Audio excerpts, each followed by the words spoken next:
Hi friends, అందరికీ good morning అండి. అందరూ బాగున్నారా? నేనైతే బాగున్నాను. ఈరోజు ఒక సూపర్ డూపర్ రెసిపీతో అయితే మీ ముందుకు వచ్చేసాను. ఫస్ట్ టైం ట్రై చేశా, కానీ సూపర్ హిట్ అంటే బాగా వచ్చినాయి. రెసిపీలోకి వెళ్ళిపోయే ముందు మా వీడియోస్ కనుక మీకు నచ్చినట్టయితే వెంటనే లైక్ చేయండి, షేర్ చేయండి, కమెంట్ చేయండి. అట్లాగే సబ్స్క్రైబ్ చేయడం మాత్రం మర్చిపోదు. అందరూ వీడియోస్ చూస్తున్నారు కానీ ఎవరు సబ్స్క్రైబ్ చేసుకోవట్లేదు. వీడియో నచ్చితే మాత్రం ఖచ్చితంగా సబ్స్క్రైబ్ చేసుకోండి. అలాగే మీ ఫ్రెండ్స్కి, ఫ్యామిలీ మెంబర్స్ కూడా ఖచ్చితంగా షేర్ చేయండి. ఫస్ట్ టైం నేను మిర్చికా సాలన్ అలాగే జీరా రైస్ కాంబినేషన్ ట్రై చేశానండి. నాకు చాలా బాగా వచ్చింది, పర్ఫెక్ట్గా. అలాగే చాలా చాలా నచ్చింది. రెసిపీలోకి వెళ్ళిపోదాము లేట్ చేయకుండా. ఫస్ట్ మిర్చి బజ్జీ ఉంటాయి కదా, లావుగా నేను చూపిస్తున్నట్టు ఇట్లాగా వీటిని హాఫ్ షేప్లో కట్ చేసుకొని ఇట్లాగా పిన్నీస్తో కానీ లేకపోతే కత్తితో కానీ ఘాట్లు పెట్టుకొని ఉంచుకోవాలి. నేనైతే ఇన్ని తీసుకున్నాను, అటు ఇటుగా ఒక 10 అయితే తీసుకున్నాను. 10 తీసుకున్నా కానీ కర్రీ అయితే ఒక 4-5 మెంబర్స్కి అయితే ఈజీగా సరిపోయింది. కాబట్టి మనకి ఉన్న వాటిని బట్టి రిక్వైర్మెంట్ బట్టి సెట్ చేసుకోవడమే. ఇవన్నీ కట్ చేసేసుకొని ఇట్లా నీట్గా పక్కన పెట్టేసుకున్నాను. ఇంగ్రీడియంట్స్ కూడా ఎక్కువ అవసరమే లేదండి. చాలా వరకు మన ఇంట్లో ఉన్న వాటితోనే నేను సెట్ చేసేసాను.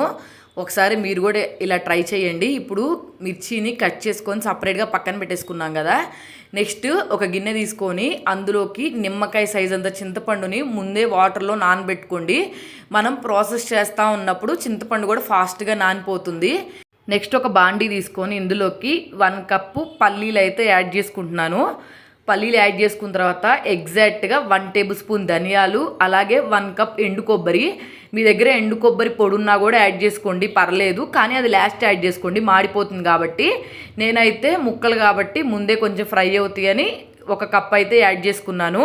నెక్స్ట్ ఇవి కొంచెం ఫ్రై అయిపోయిన తర్వాత 1 టేబుల్ స్పూన్ నువ్వులు యాడ్ చేసుకొని ఇవి కూడా కొంచెము చిటపట అనేంత వరకు ఫ్రై చేసుకోవాలి. నెక్స్ట్ 1 టేబుల్ స్పూన్ గసాలు. ఇవైతే మెయిన్ ఇంగ్రీడియంట్స్ అండి. ఇవి లేకపోతే మనం చేసినా కానీ అంత టేస్ట్ అనిపించదు. కాబట్టి నేను చెప్పిన ఇంగ్రీడియంట్స్ అయితే ఖచ్చితంగా వాడండి. ఇవన్నీ వేసుకొని ఫ్రై చేసేసుకొని పక్కన పెట్టేసుకున్నాము. అంతలో ఒక ఆరబెట్టుకుందాము. నెక్స్ట్ బాండీ తీసుకొని దాంట్లోకి కొంచెం ఆయిల్ ఎక్కువే పడుతుంది కాబట్టి కొంచెం ఆయిల్ ఎక్కువ యాడ్ చేసుకొని నెక్స్ట్ ఆవాలు, జీలకర్ర, ఎండుమిర్చి, నెక్స్ట్ ఏమో కొంచెము ఒక 1/2 టేబుల్ స్పూను మెంతులు, అంటే ఒక 10-15 మెంతులు ఉండేటట్టు అయితే చూసుకోండి. నెక్స్ట్ ఇవన్నీ ఫ్రై అయిపోయిన తర్వాత 2 టేబుల్ స్పూన్ల అల్లం వెల్లుల్లి పేస్టు. ఇది వేసుకొని ఫస్ట్ అల్లం వెల్లుల్లి పేస్టు పచ్చివాసన పోయేంత వరకు ఫ్రై చేసుకోవాలి. మీ దగ్గర అల్లం వెల్లుల్లి పేస్ట్ లేకపోతే ఇందాక మనం నువ్వులు ఇవన్నీ ఫ్రై చేసుకున్నాం కదా, దాంట్లో అవి మిక్సీ వేసుకునేటప్పుడు అల్లము ముక్కలు కొన్ని చిన్నులపై ముక్కలు వేసుకుంటే సరిపోతుంది. నెక్స్ట్ ఇందులోకి 1 టేబుల్ స్పూన్ జీలకర్ర పొడి, అలాగే 1 table spoon garam masala, next కొంచెం పసుపు, అలాగే టేస్ట్కి సరిపడినంత సాల్ట్, నెక్స్ట్ అలాగే టేస్ట్కి సరిపడినంత కారం. మనం ఎండుమిర్చి వేసాం కదా కాబట్టి కారం వేసుకునేటప్పుడు కొంచెం జాగ్రత్తగా వేసుకోవాలి. స్పైస్ ఎక్కువగా ఉంటే మనం బిర్యానీలోకి కానీ ఏ రైస్లోకైనా సరే తినలేము. కాబట్టి లైట్గా చూసుకొని యాడ్ చేసుకోండి. నెక్స్ట్ ఈ బజ్జీ మిర్చి ముక్కల్ని మనం కట్ చేసుకొని ముందుగా పెట్టుకున్నాం కదా, అవైతే దీంట్లోకి యాడ్ చేసేసుకొని మిక్స్ చేసుకుంటున్నాను. ఈ బజ్జీ మిర్చి అయితే అస్సలు స్పైస్ లేవండి. కాబట్టి మనం ఎన్ని యాడ్ చేసుకున్నా కానీ మనకి అంత మంట అనిపించదు కూర. కాబట్టి ఇవి ఆయిల్లో కొంచెం ఫ్రై అయ్యేంత వరకు ఫ్రై చేసుకొని ఈ ఫ్రై అయిపోయిన తర్వాత మనం ముందుగా చింతపండు నానబెట్టుకొని ఉంచుకున్నాం కదా, కాబట్టి ఒక 1/2 కప్పు చింతపండు రసం అయితే యాడ్ చేసుకొని ఈ చింతపండు రసంలో ఈ పచ్చిమిర్చి బాగా ఉడికేంత వరకు ఉడకబెట్టుకోవాలి. లేకపోతే పచ్చిమిర్చి పచ్చివాసన వచ్చినట్టు వస్తుంది. కాబట్టి ఇవి మెయిన్ ఇంగ్రీడియంట్స్ కాబట్టి బాగా ఫ్రై చేసుకోవాలి. నెక్స్ట్ అవి ఫ్రై అయిపోయే లోపల మనం ముందుగా పల్లీలు ఇవన్నీ ఫ్రై చేసుకున్నాం కదా, వీటిని అయితే మిక్సీ జార్లో వేసుకొని ఫైన్ పౌడర్ చేసుకోవాలి. ఫస్ట్ ఫైన్ పౌడర్ చేసుకున్న తర్వాత కొంచెం వాటర్ యాడ్ చేసుకొని ఫైన్ పేస్ట్ లాగా అయితే చేసుకొని ముందే రెడీ చేసుకొని ఉంచుకోవాలి. ఇవి ఆరతాయి అని చెప్పి నేను అంతలోకి ప్రాసెస్ స్టార్ట్ చేశాను. సగం ప్రాసెస్ అయిపోయేటప్పటికి ఇవి ఆరిపోయినాయి కూడా. ప్యూర్ పేస్ట్ లాగా అయితే చేసేసుకున్నాను. నెక్స్ట్ ఇప్పుడు మనము ఇది పక్కన పెట్టేసుకొని మన రెసిపీలోకి అయితే వెళ్ళిపోదాము. చూసారు కదా, ఇంత బరక లేకుండా పేస్ట్ లాగా అయితే ఉండాలి. ఇది కొంచెం బరకున్నా కానీ గ్రేవీ పలుకు పలుకుగా అనిపించి అంత టేస్ట్గా అనిపించదు. మీరు కావాలనుకుంటే ఇందులో బాదం పప్పు, జీడిపప్పు కూడా వేసుకోవచ్చు. కానీ పర్ఫెక్ట్గా ఇంగ్రీడియంట్స్ యాడ్ చేసామంటే మనకు అచ్చం రెస్టారెంట్లో బిర్యానీ గ్రేవీ ఎలా దొరుకుతుంది అట్లా ఉంటుంది. ఈ చింతపండు రసంలో ఈ మిర్చి ఉన్నాయి కదా బాగా ఫ్రై అయిపోయిన తర్వాత ఈ పేస్ట్ యాడ్ చేసుకొని ఇది బాగా ఫ్రై అయ్యేంత వరకు ఫ్రై చేసుకోవాలి. అంటే కొంచెం ఏదైనా పచ్చివాసన ఉన్నా కానీ మొత్తం పోతుంది.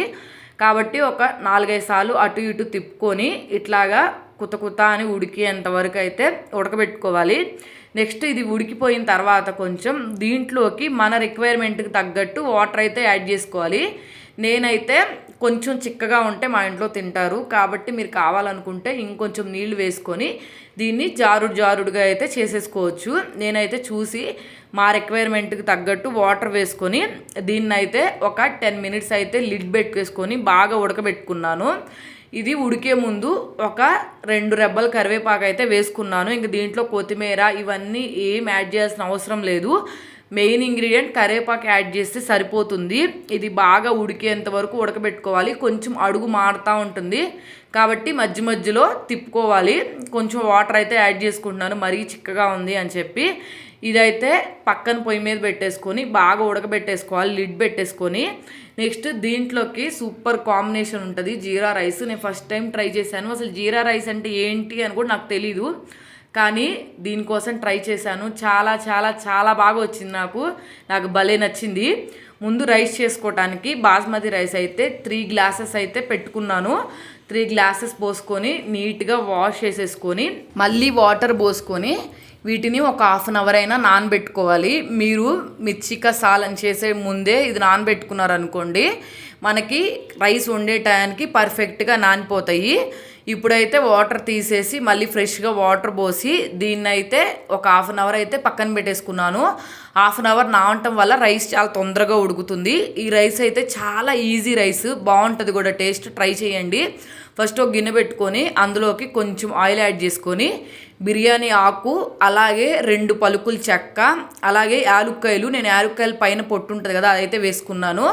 నెక్స్ట్ కొంచెము 4-5 లవంగాలు, అలాగే మన 1 టేబుల్ స్పూన్ కానీ 2 టేబుల్ స్పూన్లు కానీ మన రైస్కి తగ్గట్టు జీలకర్ర వేసుకొని బాగా ఫ్రై చేసుకొని నెక్స్ట్ పచ్చిమిర్చి వేసుకొని ఫ్రై చేసుకొని కొంచెం ఫ్రై అయిపోయిన తర్వాత మనం ముందుగా నానబెట్టుకొని ఉంచుకున్నాం కదా రైస్ని, ఈ రైస్ని తీసుకొచ్చి మనం దీంట్లో వేసేసి ఎక్కడ విరిగిపోకుండా అటు ఇటు ఒక 4-5 టైమ్స్ అయితే సింపుల్గా తిప్పేసుకోవాలి.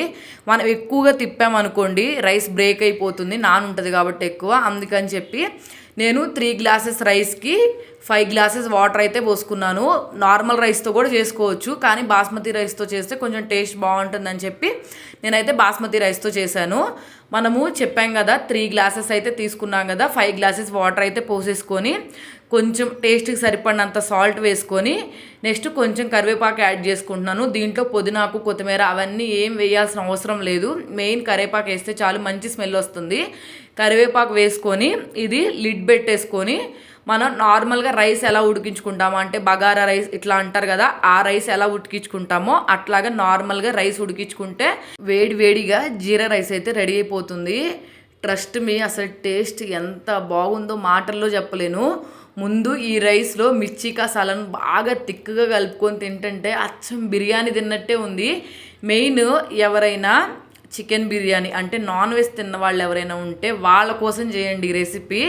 వాళ్ళకి అసలు ఫేవరెట్ అయిపోతుంది. అంత బాగుంది టేస్ట్ అయితే మాత్రం. నేను వీడియోలో మీకు చూపిస్తా, అసలు తినకుండా ఉండలేకపోయాను, అంత టేస్ట్ బాగా పర్ఫెక్ట్గా వచ్చింది. మా పిల్లలు అయితే చాలా బాగా లైక్ చేశారు. రైస్ అయితే చాలా బాగుంది అన్నారు. ఎండాకాలం వచ్చిందంటే చాలామంది మసాలా ఫుడ్లు తినకూడదు అని చెప్పి మసాలా ఫుడ్లు అన్నీ స్కిప్ చేసేస్తారు. కానీ నార్మల్గా తినాలనుకున్న వాళ్ళు ఎవరైనా ఉంటే ఈ రెసిపీస్ ట్రై చేయండి. చాలా బాగుంటుంది, వాళ్ళు ఇష్టంగా తినేస్తారు కూడా. నాకైతే అంత బాగా నచ్చింది. గ్రేవీ అయితే బాగా తిక్కగా కలుపుకుంటే దీని టేస్ట్ ఇంకా ఎన్హాన్స్ అయింది. కాబట్టి మీరు మీ ఇంట్లో ఒకసారి ట్రై చేయండి. రెసిపీ ఎలా వచ్చింది ఏంటి అని చెప్పి కమెంట్ సెక్షన్లో కమెంట్ చేయడం మాత్రం మర్చిపోవద్దు. మనం జీరా రైస్ చేసుకునేటప్పుడు మనం ఆయిల్ వేసుకున్నాం కదా, మీరు కావాలనుకుంటే నెయ్యి కూడా యాడ్ చేసుకోవచ్చు. చాలామంది జీరా రైస్ని రెస్టారెంట్స్లో నెయ్యితో చేస్తారు, అందుకే ఇంకా టేస్ట్ ఎక్కువగా అనిపిస్తుంది. కానీ నేను ఆయిల్తో చేసినా కానీ పొడిగా చాలా పర్ఫెక్ట్గా అయితే వచ్చింది. కాబట్టి మీకు ఎవరికైనా రిక్వైర్మెంట్ ఉంటే మనకేంటంటే ఆయిల్ వేసుకోకుండా గీ అయితే వేసుకొని తాలింపు వేసుకోండి, టేస్ట్ ఇంకా బాగుంటుంది. నాకైతే సూపర్గా నచ్చింది. పిల్లలు ఎవరైనా, పెద్దవాళ్ళు ఎవరైనా మైల్డ్ స్పైస్ కావాలనుకున్న వాళ్ళకైతే ది బెస్ట్ రెసిపీ అని చెప్తాను. ఇంత బాగా చెప్తున్నానంటే ఆ రెసిపీ ఎంత పర్ఫెక్ట్గా వచ్చిందో ఒక నిమిషం ఆలోచించండి. కాబట్టి ఒకసారి ట్రై చేయండి. అసలు పచ్చిమిర్చి కూడా కర్రీలో ఉడకటం వల్ల లేకపోతే ఏమో కానీ అస్సలు స్పైస్ లేదు, నార్మల్గా ఉంది. కాబట్టి ఒకసారి ట్రై చేయండి. రెసిపీ ఎలా వచ్చింది ఏంటని చెప్పి కమెంట్ సెక్షన్లో కమెంట్ చేయడం మాత్రం మర్చిపోవద్దు.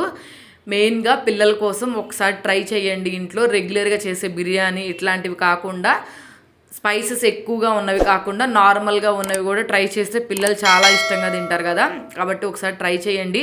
ఎలా వచ్చిందో కమెంట్ సెక్షన్లో కమెంట్ చేయడం మాత్రం మర్చిపోవద్దు. అలాగే నా వీడియో మీకు నచ్చితే మాత్రం ఖచ్చితంగా సబ్స్క్రైబ్ చేసేసుకోండి.